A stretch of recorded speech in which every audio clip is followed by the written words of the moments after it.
네, 안녕하세요. 여러분들 반갑습니다. 금융과 에너지 업종을 누구보다 쉽게 알려주는 대기업 멘토 권혁철입니다. 오늘 말씀을 드릴 기업은 TSC 인베스트먼트인데, 이 TSC 인베스트먼트는 여러분들도 아시다시피 벤처 캐피탈이죠. 오늘 말씀드릴 내용은 TSC 인베스트먼트가 벤컴이라는 회사에 투자한 내역이 있어서 벤컴이 어떤 회사이길래 투자했는지 함께 알아보려고 합니다. 같이 한번 확인해 보면서 천천히 얘기 나눠보도록 할 텐데, 그럼 TSC 인베스트먼트 바로 보도록 하겠습니다. 일단 여러분들도 TSC 인베스트먼트 아시는 내용이겠지만 처음 투자하셔가지고 모르시는 분들을 위해서 간단히 말씀을 드리자면 중소벤처기업에 대한 투자 금융을 제공하는 사업을 지속적으로 영위하고 있죠. 즉 기술력이 높지만 자본과 경영 여건이 취약한 기업 설립 초기 단계에 있는 벤처기업에게 대출이 아닌 지분 투자 방식으로 추후 인수합병, 상장 등을 통해서 투자 자금을 회수하는 사업을 하고 있죠. 투자 방법에는 크게 두 가지 정도가 있는데, 먼저 투자 조합의 경우에는 그냥 펀드를 생각하시면 마음 편하실 것 같아요. 펀드 같은 경우도 여러 자금을 모아서 여러 기업에게 투자하잖아요. 마찬가지로 개인, 기관, 정부, 중소기업, 창업투자회사는 여기서 TSG 인베스트먼트가 되겠죠. 이 금액을 모두 모아서 벤처기업에게 투자를 하는 것을 투자조합, 그리고 직접 투자의 경우에는 말 그대로 직접 투자를 하는 것이겠죠. 보통적으로 투자 조합 같은 경우는 사업 보고서에서 나오고 있지만 직접 투자의 경우 뉴스 기사로만 접할 수 있어서 찾기가 상당히 힘듭니다. 그리고 다음으로 여러분들도 아시다시피 벤처기업들은 경제적 자금이 부족한 상태여서 외부 투자 유치가 필수적인데요. 이 투자 유치는 한 번으로 끝나는 것이 아니라 여러 단계에 걸쳐서 시행이 되고 있습니다. 먼저 여기 적혀 있는 시리즈 A 같은 경우는 서비스 오픈하기 위한 준비 단계에서 받는 투자. 사실 이 단계까지 오지 못하고 망하는 기업이 많아서 이 구간을 데스밸리라고 부르고 있죠. 그리고 시리즈 B 같은 경우는 사업 확장을 하기 위해서 추가로 받는 투자 단계, 시리즈 C부터는 스케일업을 가속하기 위한 단계로 대부분 벤처기업들은 시리즈 C 단계에서 외부 투자를 마무리 짓고 안정적인 수익 구조를 만들기 위해서 노력을 하게 되죠.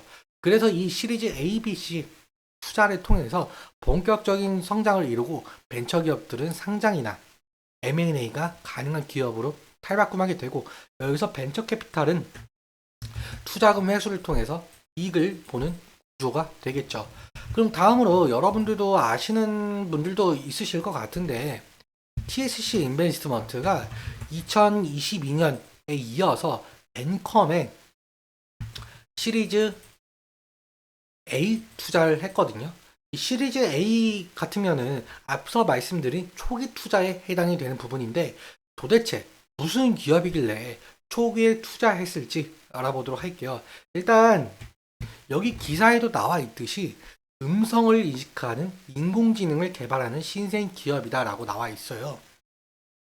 치과 치료에 도움이 된다라고 하는데, 조금 더 말씀을 드리자면 치과 치료에 필요한 음성 인식 댄스퍼 AI를 개발을 했고, 의사가 진료 중에 서류 작성을 할 수가 없는 상황에 놓이면 의사가 그때 말을 하면 자동으로 의료 기록을 작성해주는 보이스 채팅이죠. 그리고 외국인 환자에게 동시 통역을 지원하는 다국어 상담 기능 등 치과 의료에 필요한 음성을 제어한다라고 보시면 될 것 같습니다. 일단 이 덴컴은 해외 마케팅 활동을 강화해서 해외 시장을 공략할 방침으로 이렇게 투자 유치를 했는데, 이는 이유가 있는 것 같습니다. 이 자료를 보시면은 몇 년 전부터 치과 의사들은 국내는 좁다, 해외로 눈을 돌리고 있거든요. 지금 해외 진출을 많이 하고 있는 상황인데, 그 이유에 대해서는 2030년에는 치과 의사가 3,000명에 달한다고 한답니다. 그렇다면 공급 과잉이고, 여기에 더해서 우리나라 저출산 문제 심각하잖아요. 0.78명. 그래서 과다 경쟁 여파로 적지 않은 치과 의사들이 국내를 떠나서 해외 시장 문을 두드리고 있는 거죠. 한류에 더해서 높은 수준의 의료 기술로 해외로 나가는 치과 의사들이 많아지고 있는데, 이때 벤컴의 음성 인식 AI가 필요할 가능성이 높아지고 있습니다. 이게 왜냐면 동시 통역을 지원을 하고 음성 텍스트 정확도가 99% 이상 달한다라고 해요.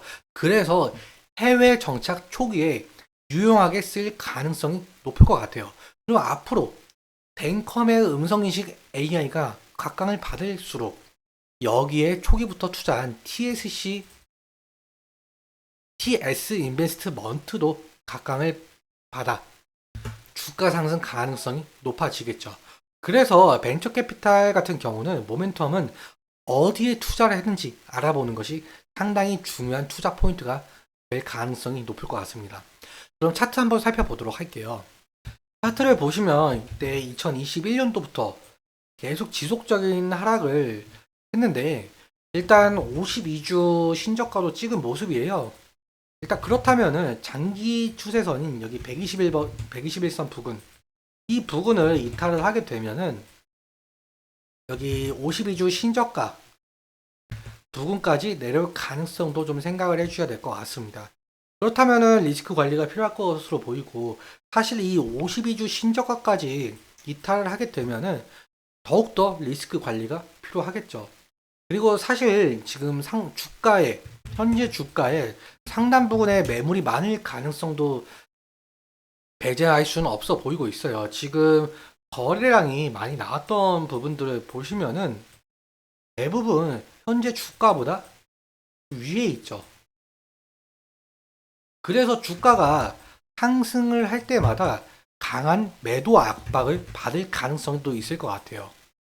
일단 강한 거래량을 바탕으로 매물 소화가 좀 진행이 되어야 상승 가능성이 좀 있어 보이고 이는 TSC 인베스트먼트가 지금 현재 투자한 곳을 보면은 당장 아직까지는 괄목할 성과가 나오지 않을 가능성도 있어요. 그래서 지금 상당히 박스권으로 횡보할 가능성도 있다. 이 정도로만 볼 수 있을 것 같습니다. 그럼 오늘은 여기까지 말씀을 드리고 제가 TSC 인베스트먼트만큼은 어디에 투자를 했는지 지속적으로 말씀을 드리고 있으니까 오늘 내용 도움 되셨다면 구독과 좋아요 한번 부탁드리겠습니다. 그럼 오늘 말씀드린 내용과 차트적인 부분에 대해서는 개인적인 견해가 있을 수 있기에 여러분들의 주관적인 견해와 함께 투자를 진행을 하여 현명한 선택하셨으면 좋겠습니다. 오늘도 시간을 너무 감사하고 지금까지 멘토 권혁철이었습니다. 감사합니다.